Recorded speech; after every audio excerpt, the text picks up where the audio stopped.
Under God's बनर आनुकूल्य प्रसारित साप्ताहिक Bible अध्ययन कार्यक्रम को मु रेवरेंड अभिराम सिंह एवं मो सहित प्रभुंकर दास रंजन विश्वास समस्त श्रोता बंधु मानू प्रभु श्रीकृष्ण नाम नमस्कार जनाऊे एवं स्वागत करुचु। जदि आपण जदि प्रथम थर ये कार्यक्रम को देखु था दयाकोरी लाइक करेंगे एवं सब्सक्राइब करेंगे एवं अन्य मान निकट में शेयर करेंगे जद्वारा अधिकरू अधिक लोक ईश्वर वाक्य को शुणा पारती। तेबे आमने यही समय रे आमने प्रार्थना शीर्षक धारावाहिक बाइबल अध्ययन कार्यक्रम जारी रखीचु। जदि आपण माने जदि नियमित भाव में आम बाइबल अध्ययन शुणु था ताहले आपण बुझी पारुथिबे जे आमने आदि पुस्तक आमने आरंभ करिचु। आमने वर्तमान आमने यात्रा पुस्तकर प्रथम भाग रे अच्छु।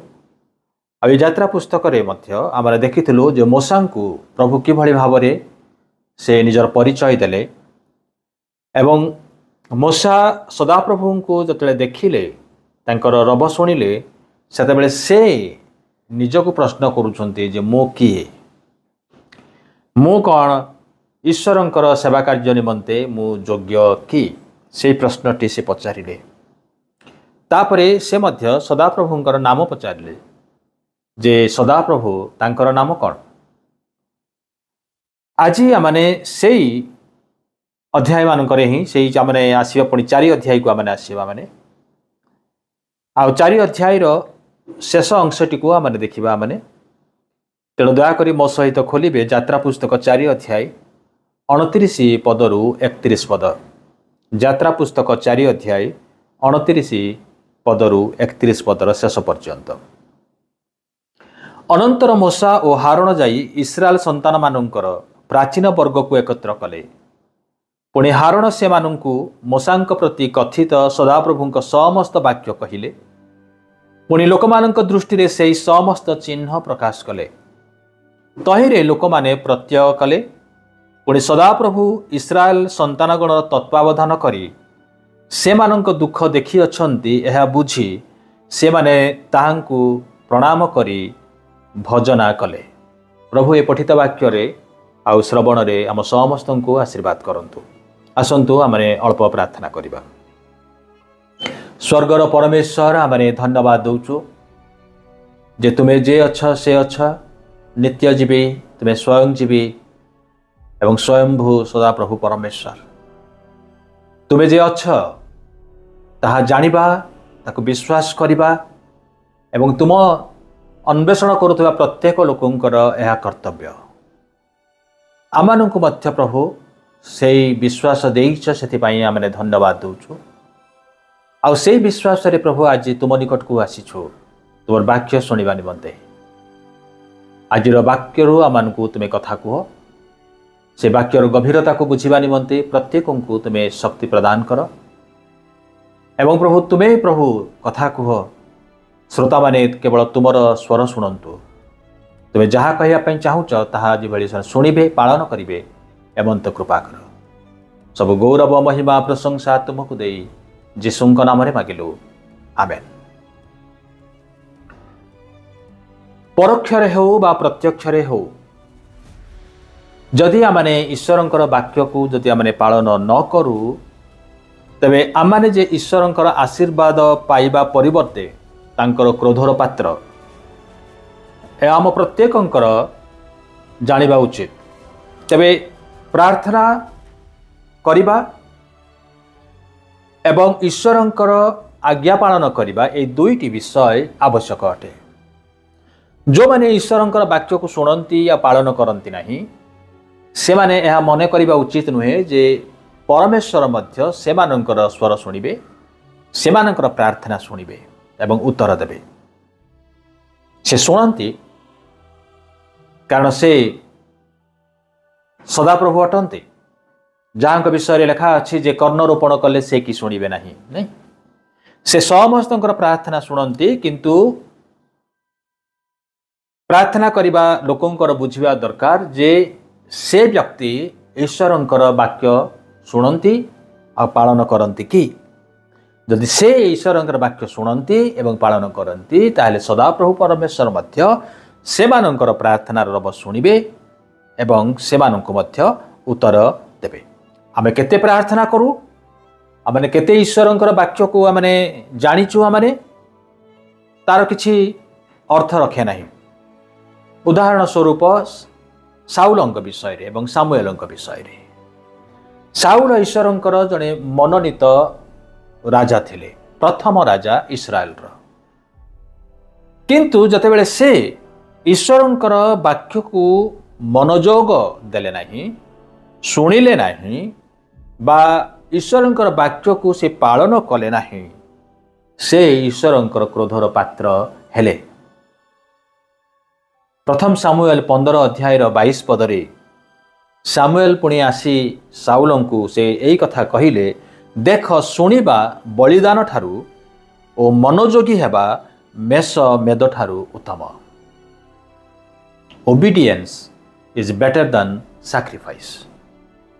आमने केते आमने प्रभुंकर उद्देश्य रे आमने नैवेद्य उत्सर्ग करूछु आमने केते घंटा आमने प्रार्थना करूछु आमने केते ईश्वरंकर वाक्य को आमने जानिछु बा आमे जे ईश्वरंकर मनोनीत व्यक्ति ता मध्य हुए ता आमने जानिछु किंतु आमे जे होना काहे कि जदि आमने ईश्वरंकर वाक्य को शुणी न थाउ मनोयोगी हेई न थाउ ताहेले से आमानकर प्रार्थना मध्य शुणती नाही। से भली घटना आमने एई यात्रा पुस्तक 4 अध्याय रे आमने देखुछु। मोसा तांको स्त्री सिपोरा ओ पिलामानंकु नै से जिथ्रोंकर अनुमति प्राप्त होई से मिस्र को जीवाको बाहरुछंती से गधा पिठी रे स्त्री पिलामानंकु बसई आउ से यात्रा आरंभ करुछंती एवं जो पर्वत रे सदा प्रभु ज्वलंत बुदारु तांकु कथा कहिथिले सेई पर्वत को आसी पहुंचिले एवं सेई ठारे जतेबेले से माने रात्रि यापन करिया पई अछंती आउ सेई समय रे आमाने देखु जे दूत सदा प्रभुंकर दूत तांकर पुओ को हत्या करिया पई उद्यत हेले। कौनसी कौनसी कमेंटेटर बाइबल पंडित माने कहते जे से पिला मानंकु नुहे मोसांकु मारिया पे उद्यत थिले। तेबे से जा हो जे सेठी से घटना परे मोसांकर पुओंकर सुन्नति विधि तांकर स्त्री सिपोरा करूचंती तापरे सदा प्रभु आउ तांको हत्या करिबा ठरू से निवृत्त हेले। किंतु आमने देखु आमने जे सेई समय ठारे माने सेई समय रे सेई होरेब पर्वतरु मोसा पुणी सिपोरा एवं दुई पुओंकु से मिडियन को पठेई दउछंती जिथ्रो पाखो को पठेई दउछंती कारण तापरे आमने देखु आमने मोसा एवं हारण दुई जण 40 वर्ष पर जेतेबेले से मिलित होउचंती हारण एवं मोसा से माने दुई जण वर्तमान मिस्र को यात्रा कले से मानकर पिला मानकु नेई नाहंती काहे कि ना जदियो 4 अध्याय रे आमने से मानक विषय रे देखु जे मोसा स्त्री एवं दुई पुओं को नेई कि से बाहरुचंती किंतु मिस्र को जीवा कथा माने देखु नाहु मिस्र रे केवल मोसा एवं हारण अछंती। 18 अध्याय को जतले आमने आसीबा आउ सेठी आमने देखु जिथ्रो तांको झियो सिपोरा को एवं मोसांकर दुई पुओं को नहीं से मोसांक निकट को आसीछंती से सेथिरु मने हुए जे एई समय रे जतले मोसा से प्रथम थर 40 वर्ष पर जतबेले से यात्रा करूछंती मिस्र को जाउछंती से केवल हारणंक सहित गले स्त्री पिला माननकु से पठेई देले। प्राय किछि सप्ताह से माने पादरे चली चली मिस्र रे पहुंचिले। स्त्री पिला को नहीं नाहंती हुए तो एथि निमंते जे मोसा वर्तमान जो कार्य को हाथ को नहीं छंती ता कठिन कार्य थिला। स्त्री एवं पिलामान को नेले हुए तो से मानक निमंते हुए तो मिस्र सुरक्षित स्थान हेबो नाही बोली से मने कले। दुई भाई से माने आलोचना करिकि से माने मिस्र को जाई पहुंची छंती जे कि भली भाबरे से माने कार्य करिवे। मोसांकर हुए तो ज्ञान अच्छी किंतु हारण जेहेतु सेठारे से रही बढ़ी এই 40 ବର୍ଷର ଅନୁପସ୍ଥିତି ମଧ୍ୟରେ ମୋଶା ଯାହା ଜାଣି ନାହାନ୍ତି ମିଶର ସମ୍ପର୍କରେ ହାରଣ ତାହା ଜାଣିଛନ୍ତି। ହାରଣ ଜାଣିଛନ୍ତି ଯେ ବର୍ତ୍ତମାନ ଏବ୍ରିୟମାନଙ୍କ ମଧ୍ୟରେ କେଉଁମାନେ ନେତୃସ୍ଥାନୀୟ ବ୍ୟକ୍ତିମାନେ ଅଛନ୍ତି ଆଉ ସେଠିକାର ଅବସ୍ଥା କିଭଳି ଆଉ ସେ ଜାଣିଛନ୍ତି। ଅନେକ ବିଷୟ ମଧ୍ୟ ପରିବର୍ତ୍ତିତ ହୋଇଛି ମିଶରରେ ଏହି ସମୟରେ। ଯେଉଁମାନେ ମୋଶାଙ୍କୁ ହତ୍ୟା କରିବା ନିମନ୍ତେ ଉଦ୍ୟମ କରୁଥିଲେ ସେମାନେ ଆଉ କେହି ଜୀବିତ ନାହାନ୍ତି, ସେମାନେ ସମସ୍ତେ ମୃତ ଅଛନ୍ତି। ଏଇଠି କାହାଣୀଟି ଆରମ୍ଭ ହୁଏ। ବାଧ୍ୟତା ଆଶୀର୍ବାଦ ଆଣିଦିଏ, ଅବାଧ୍ୟତା ଅଭିଶାପ ଆଣେ, ଈଶ୍ୱରଙ୍କର କ୍ରୋଧ ଆଣେ। 24 ପଦରେ ଆମେ ଦେଖୁ ଯେ ଅନନ୍ତର ପଥ ମଧ୍ୟରେ ଉତ୍ତରଣୀୟ ଗୃହରେ ସଦାପ୍ରଭୁ ତାକୁ ପାଇ ବଦ୍ଧ କରିବାକୁ ଚେଷ୍ଟା କଲେ। ପ୍ରଥମ ବିଷୟ ଆମେ ଦେଖୁଛୁ ଯେ ମୋଶାଙ୍କର ଜୀବନରେ କିଛି ଅବହେଳା ଅଛି, ଯାହାକୁ ହୁଏତ ଆମେ ପାପ ବୋଲି ଆମେ କହିପାରୁ। ଯଦିଓ ଏଇଠି ଏହି ଘଟଣାଟିକୁ ସ୍ପଷ୍ଟ ଭାବରେ କୁହାଯାଇ ନାହିଁ, କିନ୍ତୁ ଗୋଟିଏ ବିଷୟ ଆମେ ଦେଖୁଛୁ ଯେ ସିପୋରାର ଯାହା ପ୍ରତିକ୍ରିୟା, ଯେ ସେ ସଦାପ୍ରଭୁଙ୍କର ଦୂତଙ୍କୁ ଦେଖିଲେ ହୁଏତ ତାଙ୍କୁ ବଦ୍ଧ କରିବା ପାଇଁ ସେ ଆସିଛନ୍ତି, ମୋଶାଙ୍କୁ ବା ମୋଶାଙ୍କ ପୁଅକୁ ବଦ୍ଧ କରିବା ପାଇଁ ଆସିଛନ୍ତି, ସେ କଥା ସ୍ପଷ୍ଟ ଭାବରେ ଲେଖାଯାଇ ନାହିଁ। କିନ୍ତୁ ଗୋଟିଏ ବିଷୟ ଆମେ ଜାଣୁ ଯେ ଯାହା ସିପୋରା କହିଲେ ସେଥିରୁ ଆଉ ମନେ ହୁଏ ଯେ ମୋଶା ତାଙ୍କ ପୁଅଙ୍କୁ ସୁନ୍ନତ କରିବା ପାଇଁ ସେ ଅବହେଳା କରିଛନ୍ତି। କାହିଁକି ଏଭଳି ହେଲା ନା ମୋଶା ଏହି ସମୟରେ ଗୋଟେ ମିଦିୟନୀୟ ସ୍ତ୍ରୀକୁ ସେ ବିବାହ କରିଛନ୍ତି। ଅସମାନ ଜୁଆଳିରେ ଯୋଚା ନ ଯାଅ, ଏ କଥା ବାଇବେଲ ମାନଙ୍କୁ କୁହେ ଯେ ମୋଶାଙ୍କର ବିବାହ ଯେତେବେଳେ ସେ ଏବ୍ରିୟ ବଂଶରୁ ବାହା ନ ହୋଇ ସେ ଅନ୍ୟ ବଂଶରୁ ଅନ୍ୟ ଜାତିର ଲୋକକୁ ବାହା ହେଲା, ଆଉ ସେତେବେଳେ ସିପୋରା ହୁଏତ ସେ ମନା କରିଛନ୍ତି ଯେ ତାଙ୍କ ପୁଅକୁ ସୁନ୍ନତ ନ କରିବା ନିମନ୍ତେ। ମୋଶା ହୁଏତ ଅତ୍ୟଧିକ ତାଙ୍କ ସ୍ତ୍ରୀକୁ ପ୍ରେମ କରୁଥିବାରୁ ସେ ଆଉ ଅବହେଳା କରିଛନ୍ତି।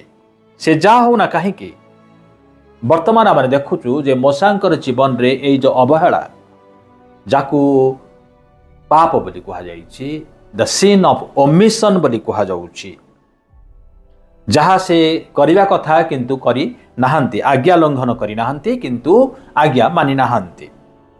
ଏହି ଘଟଣାରେ ଆମେ କିଛି ଶିଖିବାକୁ ପାଉଛୁ। ଆମେ ନିଜେ ନିଜ ହୃଦୟକୁ ଆମେ ପରୀକ୍ଷା କରିବୁ, କାରଣ ଈଶ୍ୱରଙ୍କର ବ୍ୟତୀତ ଯଦି ଆମମାନଙ୍କର ଜୀବନରେ ଆଉ ଅନ୍ୟ କାହାରି ସହିତ ଯଦି ଆମେ ଅତ୍ୟଧିକ ଆସକ୍ତି ବା ଅତ୍ୟଧିକ ଭାବରେ ଯଦି ଆମେ ପ୍ରେମର ସମ୍ପର୍କ ସ୍ଥାପନ କରୁ, ତା ଈଶ୍ୱରଙ୍କର ଅସନ୍ତୋଷର କାରଣ ହୁଏ। ଉଦାହରଣ ସ୍ୱରୂପ ଏଲିଙ୍କର ଜୀବନରେ ପ୍ରଥମ ସାମୁଏଲ ତାର 2 ଅଧ୍ୟାୟର ଆଉ 29 ପଦରେ ଯଦି ପଢ଼ିବେ ଯେ ଲେଖା ଅଛି, ତେବେ ଆମ୍ଭେ ଆପଣା ଆବାସରେ ଯେ ବଳି ଓ ନୈବେଦ୍ୟ ଉତ୍ସର୍ଗ କରିବାକୁ ଆଜ୍ଞା ଦେଇଅଛୁ, ତୁମାନେ କାହିଁକି ତହିଁରେ ପଦାଘାତ କରୁଅଛ? ପୁଣି ଆମ୍ଭ ଲୋକ ଇସ୍ରାଏଲର ସର୍ବୋତ୍ତମ ସମସ୍ତ ନୈବେଦ୍ୟରେ ଆପଣମାନଙ୍କୁ ହୃଷ୍ଟପୁଷ୍ଟ କରିବା ନିମନ୍ତେ ଆମ୍ଭ ଅପେକ୍ଷା ଆପଣା ପୁତ୍ରମାନଙ୍କର ଅଧିକ ଗୌରବ କରୁଅଛ। ସଦାପ୍ରଭୁ ଏଲିୟଙ୍କୁ ଏହି କଥା ପଚାରିଲେ ଯେ ମୋତେ ତୁମେ ଗୌରବ ଦେବା କଥା, କିନ୍ତୁ ମୋ ଅପେକ୍ଷା ମୋ ଠାରୁ ତୁମେ ତୁମର ପୁତ୍ରମାନଙ୍କୁ ଅଧିକ ଗୌରବ ଦେଇଅଛ। ପ୍ରଭୁ ଯୀଶୁ ସୁସମାଚାରରେ ମଧ୍ୟ ଏହି କଥା ସେ କହନ୍ତି, ମାଥ୍ୟୁ 10 ଅଧ୍ୟାୟର 37 ପଦରେ, ଯେ ପିତା କି ମାତାକୁ ମୋ ଠାରୁ ଅଧିକ ପ୍ରିୟ ଜ୍ଞାନ କରେ ସେ ମୋହର ଯୋଗ୍ୟ ନୁହେଁ। ପୁଣି ଯେ ପୁତ୍ର କି କନ୍ୟାକୁ ମୋ ଠାରୁ ଅଧିକ ସ୍ନେହ କରେ ସେ ମୋହର ଯୋଗ୍ୟ ନୁହେଁ। ଯେଉଁମାନେ ଈଶ୍ୱରଙ୍କର ଅନୁଗମନ କରିବା ପାଇଁ ଚାହାନ୍ତି, ତାଙ୍କର ଅନୁସରଣ କରିବା ପାଇଁ ଚାହାନ୍ତି, ତାହେଲେ ସେହି ଶିଷ୍ୟମାନଙ୍କ ନିମନ୍ତେ ପ୍ରଭୁ ଯୀଶୁ ଆଉ ଏଇ କଣ୍ଡିସନ ସେ ଦେଉଛନ୍ତି, ଏଇ ସର୍ତ୍ତ ରଖିଲେ ଯଦି ସେମାନେ ନିଜର ପିତାମାତାଙ୍କୁ ବା ନିଜର ପୁତ୍ର କନ୍ୟାକୁ ଯଦି ଈଶ୍ୱରଙ୍କ ଅପେକ୍ଷା ଅଧିକ ସ୍ନେହ କରନ୍ତି, ତାହେଲେ ସେମାନେ ତାଙ୍କର ଯୋଗ୍ୟ ନୁହନ୍ତି। ତାର ଆଉ ଗୋଟିଏ ଅର୍ଥରେ ଯଦି ଆମେ କହିବା, ଅନ୍ୟ ବାକ୍ୟରେ ଯଦି କହିବା ଯେ ଈଶ୍ୱରଙ୍କର ଅସନ୍ତୋଷର କାରଣ ଆମେ ହଉ। ତେବେ ପ୍ରାର୍ଥନା କରିବା ସମୟରେ ଆମେ ଏଇ କଥାକୁ ବୁଝିବାର ଆବଶ୍ୟକ ଅଛି ଯେ ମୋର ସମ୍ପର୍କ ପିତା ପରମେଶ୍ୱରଙ୍କ ସହିତ ଏବଂ ମୋର ସମ୍ପର୍କ ମୋର ପୁତ୍ରକନ୍ୟା ବା ମୋର ସ୍ତ୍ରୀ ବା ମୋର ଅନ୍ୟ କାହାରି ସହିତ କିଭଳି ଅଛି। ଯଦି ମୋର ସମ୍ପର୍କ ଅନ୍ୟମାନଙ୍କ ସହିତ ଯଦି ଅଧିକ ଥାଏ ଏବଂ ଈଶ୍ୱରଙ୍କ ପ୍ରତି ମୋର ସମ୍ପର୍କ ଯଦି କମ୍ ଥାଏ, ତାହେଲେ ତାହା ମୋର ପ୍ରାର୍ଥନାରେ ବାଧକ ସୃଷ୍ଟି କରିବ। ଆପଣଙ୍କର ପ୍ରାର୍ଥନାରେ ମଧ୍ୟ ତାହା ବାଧା ସୃଷ୍ଟି କରିବ। ଈଶ୍ୱର ମୋଶାଙ୍କ ଉପରେ ଅସନ୍ତୋଷ ହେଲେ। ଯେଉଁ ପରମେଶ୍ୱର ମୋଶାଙ୍କ ସହିତ ବନ୍ଧୁ ଭଳି କଥାବାର୍ତ୍ତା କରୁଥିଲେ, ବର୍ତ୍ତମାନ ଶତ୍ରୁ ଭଳି ଆଚରଣ କରୁଛନ୍ତି। ଆଜ୍ଞା ଲଙ୍ଘନ ଯେପରି ପାପ, ଆଜ୍ଞା ପାଳନ ନ କରିବା ମଧ୍ୟ ସେଇଭଳି ପାପ। ଦ ସିନ୍ ଅଫ୍ କମିଶନ ଆଉ ସିନ୍ ଅଫ୍ ଓମିଶନ ବୋଲି କୁହାଯାଏ। ଯାହା ଆମେ କରିବା ଦ୍ୱାରା ଆମେ ପାପ କରୁ, ଏଇଭଳି କିଛି ପାପ ଅଛି ନ କରିବା ଦ୍ୱାରା ମଧ୍ୟ ଆମେ ପାପ କରୁ। ଯାହା ଭଲ ବୋଲି ଆମେ ଜାଣିଛୁ, ଉତ୍ତମ ବିଷୟ ବୋଲି ଜାଣିଛୁ, କିନ୍ତୁ ଆମେ ସେ ଉତ୍ତମ ବିଷୟକୁ ଯଦି ଆମେ କରିନଥାଉ ତାହେଲେ ଆମେ ପାପ କରୁ। ଆଉ ସଦାପ୍ରଭୁ ସେଇ ଦୁଇଟି ବିଷୟକୁ ସେ ବିଚାର କରନ୍ତି, ସେ ଯାଞ୍ଚ କରନ୍ତି। ବିଶେଷ କରି ଯେଉଁମାନେ ସଦାପ୍ରଭୁଙ୍କର ସେବକ ସେବିକା, ଯେଉଁମାନେ ଅନ୍ୟମାନଙ୍କୁ ଶିକ୍ଷା ଦିଅନ୍ତି, ଯେଉଁମାନେ ଅନ୍ୟମାନଙ୍କ ପାଇଁ ପ୍ରାର୍ଥନା କରନ୍ତି, ସେମାନେ ଯେ ପ୍ରଥମେ ଆଜ୍ଞା ପାଳନ କରିବାର ଆବଶ୍ୟକ, ଏଇଠି ଆମେ ସେଇ ଶିକ୍ଷାଟି ଲାଭ କରୁଛୁ। ତେବେ ଆସୁ ପୁଣି ଆମେ 29 ପଦକୁ ଆସୁ। ଲେଖା ଅଛି, ଅନନ୍ତର ମୋଶା ଓ ହାରଣ ଯାଇ ଇସ୍ରାଏଲ ସନ୍ତାନମାନଙ୍କର ପ୍ରାଚୀନ ବର୍ଗକୁ ଏକତ୍ର କଲେ। ମୋଶାଙ୍କର ଏଇଠି ଆମେ ଦ୍ୱିତୀୟ ଓବିଡିଏନ୍ସକୁ ଦେଖୁଛୁ ଯେ ସଦାପ୍ରଭୁ ଯେଇଭଳି ତାଙ୍କୁ ଆଜ୍ଞା ଦେଇଥିଲେ 3:16 ପଦରେ ଯେ ତୁମ୍ଭେ ଯାଇ ଇସ୍ରାଏଲ ବଂଶର ପ୍ରାଚୀନ ଗଣକୁ ଏକତ୍ର କରି ଏହି କଥା କୁହ, ତୁମାନଙ୍କ ପୂର୍ବପୁରୁଷଗଣର ପରମେଶ୍ୱର ଅର୍ଥାତ୍ ଅବ୍ରାହମ ଓ ଇସାକ ଓ ଯାକୁବର ପରମେଶ୍ୱର ସଦାପ୍ରଭୁ ମୋତେ ଦର୍ଶନ ଦେଇଅଛନ୍ତି। ଆମ୍ଭେ ତୁମାନଙ୍କର ଓ ମିଶରରେ ତୁମାନଙ୍କ ପ୍ରତି ଯାହା ଯାହା କରାଯାଉଅଛି ସେ ସମସ୍ତର ତତ୍ପାନୁସନ୍ଧାନ କରିଅଛୁ। ଏହି କଥା 3:16 ପଦରେ ସେ କହିଥିଲେ।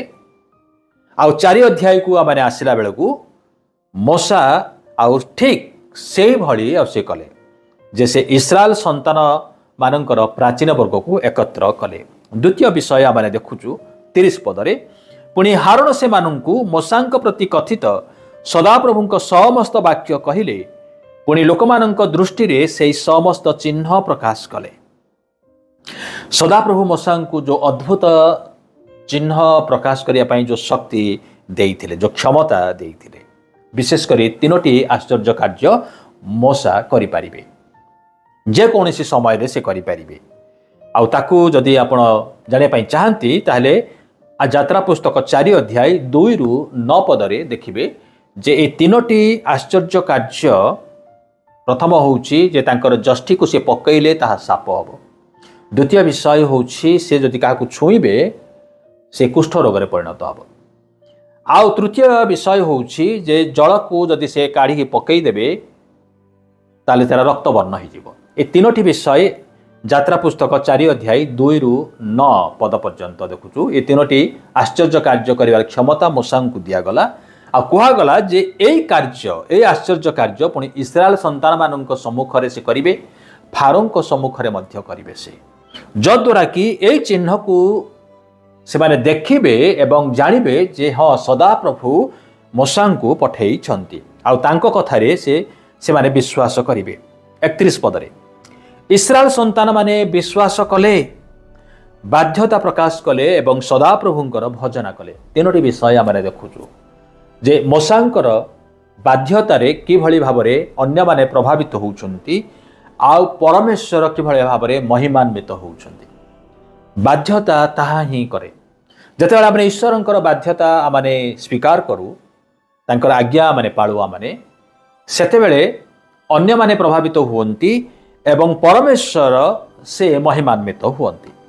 ଏଇଠି ଆମେ ଦେଖୁଛୁ 31 ପଦରେ, ତହିଁରେ ସେମାନେ ପ୍ରତ୍ୟୟ କଲେ, they believed पुणी सदाप्रभु इस्राएल संतानगणर तत्वावधान करी सेमानंक दुख देखि अछंती एहा बुझी से माने ताहांको प्रणाम करी भजना कले दे वर्शिप्ड दे बाउ डाउन एंड वर्शिप केते बेले से माने वर्शिप कले ना जेते बेले से माने देखिले जे मोसांकर बाध्यता सदाप्रभु तांको जहा जहा कहिथिले मोसा सेई समस्त विषय कले सेई समस्त कार्य कले सेते बेले इस्राएल संतान माने प्रत्यय कले विश्वास कले पुणी से माने जानिबाकु पारिले जे सदाप्रभु इस्राएल संतानगणर दुख देखि अछंती एवं सेमानकर तत्वावधान करिया पई मनोयोग करि अछंती जतेबेले से माने एई कथा को हृदयंगम कले एक्नॉलेज कले बुझिबाकु पारिले सेतेबेले से माने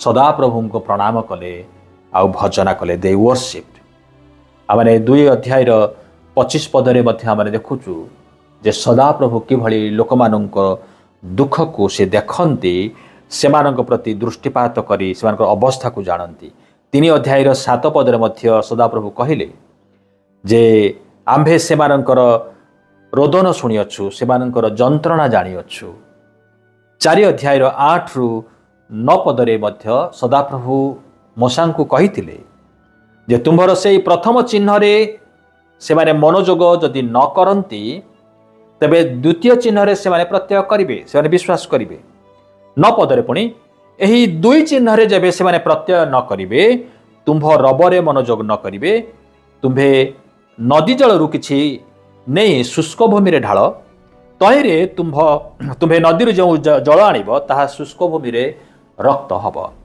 ए तीनोटी आश्चर्य कार्य जतले मोसा देखैले सेतेबेले लोक माने प्रत्यय कले विश्वास कले गीत संहिता 106 12 पद लेखा अच्छी सेतेबेले से माने ताहांक वाक्य रे विश्वास कले से माने ताहांक प्रशंसा गान कले मोर प्रिय माने जो माने सदाप्रभुंकर रब शुणती तांकर वाक्य को अध्ययन करती तांकर वाक्य को पढ़ती जतेबेले से माने अन्य मानक निमंते प्रार्थना करती अन्य मानकु जतेबेले ईश्वरंकर वाक्य को से माने कुहंती सेतेबेले सेई माने वाक्य को विश्वास करती से माने ग्रहण करती केवल ग्रहण करती ताहा नुह से माने ईश्वरंकर भजना करती दे वर्शिप गॉड आपण मानकर अल्प टिके बाध्यता अन्य मानकर जीवन रे आशीर्वाद आनिबो आपण मानकर बाध्यता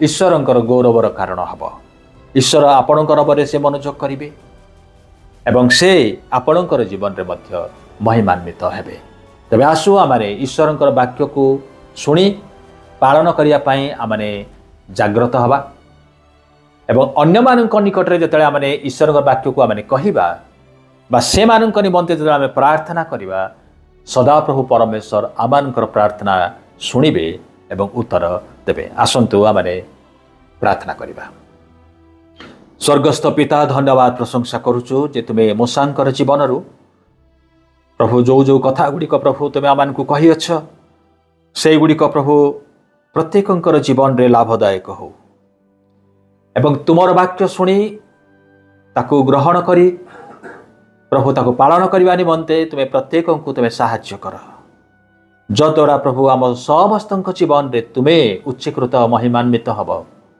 एवं अनेक प्रभु तहिरु आशीर्वाद लाभ करिवे आमने धन्यवाद दौचु प्रभु तुम्हें यही समय वाक्य द्वारा कथा कहीच एवं आमनक प्रार्थनार निवेदन मध्य शुणीच से निमंते प्रभु आमने तुमको गौरव दे प्रार्थना केवल जीशुंक नाम मागिलु आमेन समस्त को नमस्कार।